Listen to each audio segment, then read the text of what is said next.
Magandang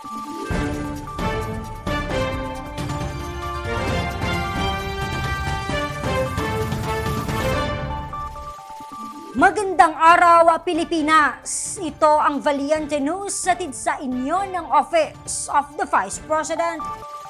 Panibagong MSME mula sa Eastern Visayas ang naalalayan ng Magnegosyo Today program.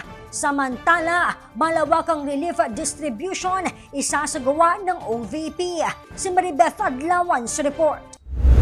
7 MSME mula sa Eastern Visayas ang pinaghandugan ng 15,000 pesos na karagdagang puhunan ng OVP sa ilalim ng Magnegosyo Today program.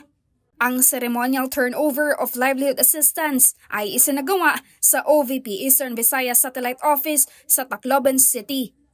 Sa pamamagitan ng karagdagang puhunan, nagkaroon ng pagkakataon ng ating mga kababayan na palawakin ang kanilang negosyo tulad ng sari-sari store, vegetable stalls at iba pa. Samantala, nakahanda na rin ang OVP Disaster Operations Center, katuwang ang mga satellite offices sa isasagawang malawakang relief distribution. Target ng opisina na makapamahagi ng tulong sa Region 1, Region 2 at 3, Calabarzon, Mimaropa at Region 5 na kabilang sa mga labis na naapektuhan sa pananalasa ng bagyong Nando at Upong.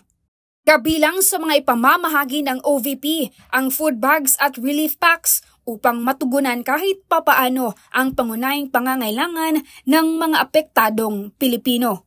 Ako, si Maribeth Adlawan, lahat para sa Diyos, bayan at pamilyang Pilipino. Valiente News.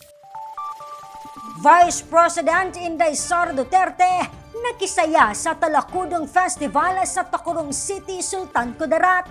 Ang detalye, abangan sa susunod na episode.